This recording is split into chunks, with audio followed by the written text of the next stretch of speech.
not sure if anybody read the book, the Michael Stroker book about LA and the Bay Area and kind of the divergence of like Silicon Valley and tech-based economic growth in the state.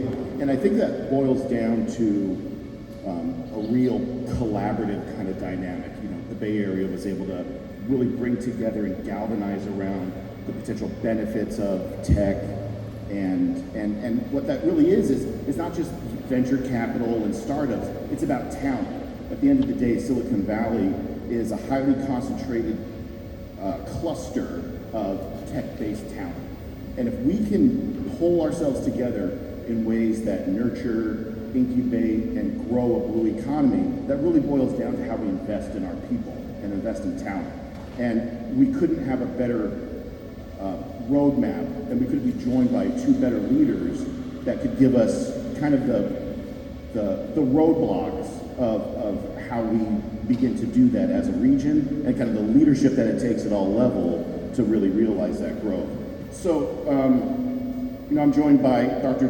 Luis Dorado, president of LA Harbor College. Dr. Dorado, you're a former Marine, you're a former product of the California Community College system. I am also a product of the California Community College system. Go Chafing Panthers. But, you know, talk about a bit of why the blue economy, what you've done to mobilize your institution to help nurture and grow talent, and just kind of your blue economy story for an introduction for us. Thank you, man. So my mic definitely works. But first things first, Dean Sanchez, can you take a picture of me so I can send to my mom? She put a lot of effort into me, a lot of chanclazos to get me where I'm at today. So Matt, in regards to your question of how the blue economy, the opportunities for LA Harbor College, or even our consortium as a full, as a group, I want to say thank you to the work that Dr. Mike Jean does, our colleague, Dr. Jeffrey. Thank you for your guys' leadership. This is important, Dr. Ramos. What we see from Harbor College is opportunity. Opportunity to learn from the previous, the green economy, where maybe they got stuck or maybe they didn't do things that maintain the ecosystem in regards to making sure that all the components were part of the progress, not just a certain component. Because I remember I wrote a paper for my master's program talking about alternative fuels. And one of the things that I put in my paper was, it's not gonna be sustainable if we don't put in the infrastructure. So that's important that we learn that lesson, that we, when we're thinking about the blue economy, what are those opportunities that we also include within that ecosystem, the education, not only for the training of the workforce, but to ensure that all ships rise, not just a certain sector, because that's who we are as a community college. That's who we serve. We serve those individuals that want a better future. We serve those individuals that say, yes, despite of my circumstances, I'll make it work. So I think that was a foundation for me in regards to that. And also having awesome faculty, awesome deans. Yes, let's hear it for our faculty and our deans.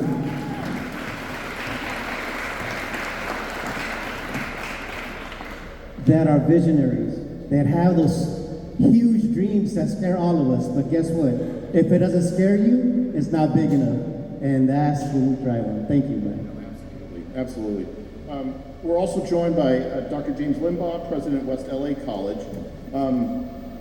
Dr. Limbaugh also brings a huge, extensive background in leadership and higher education from really all over the country. But one thing that I really can't wait for you to talk about here is not just why the blue economies, but some of the real investments that you've made programmatically in the architecture of the college and the new Climate Center. Well, thank you for the question, and good morning, everybody. Can you hear me okay? We're good? All right. Is this a hint? Okay. Well, thank you again. West Los Angeles College made a commitment a while back based on a visceral reaction I had when I was standing in recycling juice. Do y'all know what recycling juice is? It's the gunk that comes when you're in there trying to collect all the plastic and all the stuff that people poured out, and I was in it at my ankles, and I thought, this is wrong. We need to be doing something about this. So I had an idea that was generating for a long time, and we had the opportunity at West Los Angeles College through Assembly Bill 1913 to create the California Center for Climate Change Education. It's the only center of its kind in the state and arguably in the country.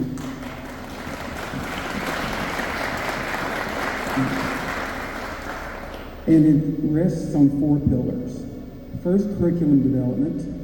Second, job training, job development. Third, advocacy. And fourth, community outreach. The tact we're taking with the center is that climate change at its core is a social justice issue.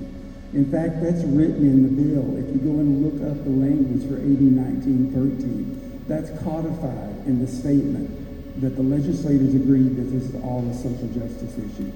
So at West, I have had the privilege of working with faculty who are engaged, who are focused on this, one of whom is here, Dr. Holly Bailey Hoffman. Because the important thing about curriculum is that the faculty own the curriculum, but you have to provide support for them to do that.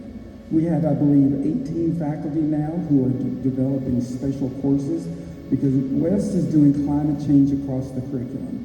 So that in psychology, for example, there'll be a section on climate anxiety. We're talking with the athletes about what does it mean to work out in an area where there's smog and how it affects you. We're going through all the departments that way. So then when a student comes to West, he or she will be introduced to the concept of climate change holistically. The other thing we feel very strongly about is helping our students become advocates. Please understand that in the LA district, 51% of the students exist at a level below the federal poverty level. 2 in 5 are housing insecure, 3 in 5 are food insecure. We have students that ride the bus 2.5 hours every day just to get to class, and they go back home to environments that are most impacted by climate change. They go back to living next to warehouses and that type of thing. Our goal at West is to give them the tools so they can go back to their communities and be advocates and support the good work that all the other colleges are doing in terms of the sciences, the blue economy that Santa Monica's doing, hydrogen at Harbor. Because we feel that if we don't do the work that's necessary for folks to do the ground level advocacy, we're not going to move ahead as a country. Because we have to hand this over to students.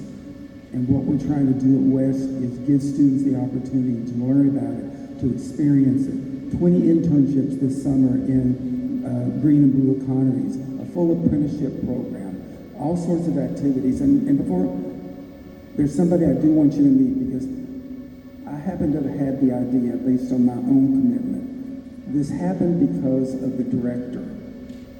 I want you to meet Dr. Joe Tavares Rager. Joe?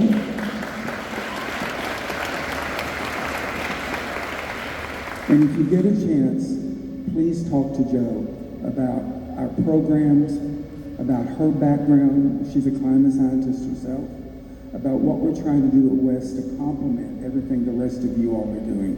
Because in the end, we feel that students have to understand the world they're going into, and they have to understand their global responsibility, because this truly is an existential crisis. We believe that at West, and I'm really proud that I have an institution that is engaged in this 100+%. Thank you. Thank you, Doctor.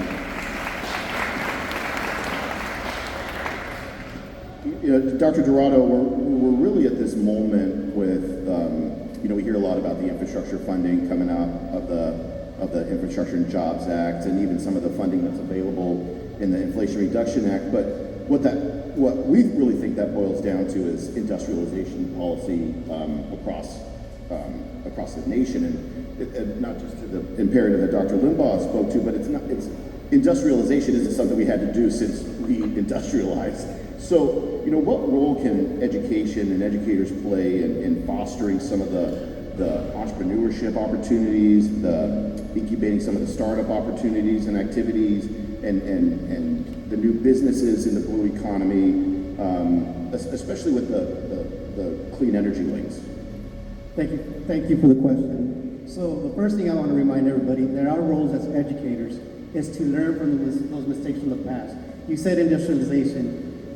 Industrialization in the past they didn't care about climate. So one of the pillars is conservation and restoration. That is critical to what needs to get done, and the importance of the private, public, and partnerships to continue to grow this out from the middle out, the bottom up instead of the top down. So it's critical that we're part of those conversations, that we're part of driving that agenda, instead of that agenda being, I always tell the team, we could either prescribe or they could prescribe it for us. So I'd rather prescribe. So that's why it's important that conferences like today, gatherings like today, and the work that we do as a team, that we're all working and we're all rowing in the same direction so that we're not just rowing in a circle. So the importance of that is to be able to work together so that we could create those high wage jobs for our students, not just an entry level, high wage jobs, whether they want to go to a 4-year school or start their careers after they get the certificates or that are developed through our program. So that's important. So to me, it's important that we're at the table and we're not on the menu. Yes, absolutely. Dr. Limbaugh, I think very similarly, how can your center, which is a huge asset in and of itself, and education and workforce development initiatives better support underrepresented and marginalized communities in accessing some of these opportunities? You know, what best practices or opportunities do you see in directing students into some of these growing industries?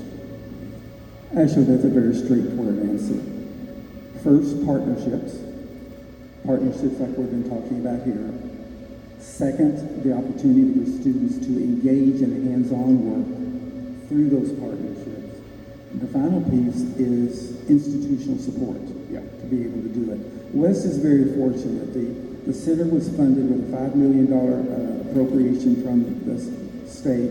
We just received $1.32 million from the federal government for workforce development. And we have before the legislature right now AB 3142, which is to develop a mobile climate change unit, which is based in the center, that will go out to underserved communities and through virtual reality let them see what climate change is. But the most important thing we can do is help students have those experiences through the internships and provide the institutional support and have the faculty engaged to make sure that students are aware of what's going on. That's how I feel is the best way we can do that. So they told us before we got up here that we're standing in the way of lunch, but it's only like 11:09. Like, who's hungry right now? We just had I think we could talk about this for at least another hour, right? So I'm just joking. But at the same time, you know, if either of you could wave a magic wand, like from where you sit in the kind of that leadership continuum of regional economic developers, because if you don't know you're an economic development person, raise your hand, because we're all part of that continuum. What would you do, or what do you think is missing in order to help grow the blue economy, demystify the blue economy in the region? Is it funding? Is it curriculum? Is it employer partnerships? What do you think is, what would you do differently or change tomorrow, Dr. Dorado? So if I had a magic wand and I was able to do it the way I want to do it, and I'll go through Harvard. Just kidding. Just kidding, team. And I meant that in a loving manner. And the reason why I said that is because it's continued partnerships. It's continued working together versus against each other. It's continued that we're all in this for the same thing, to conserve our Earth, right? This week is Earth Week. I mean, if we don't maintain our resources and we don't conserve and restore, we're not going to have anything to fight about.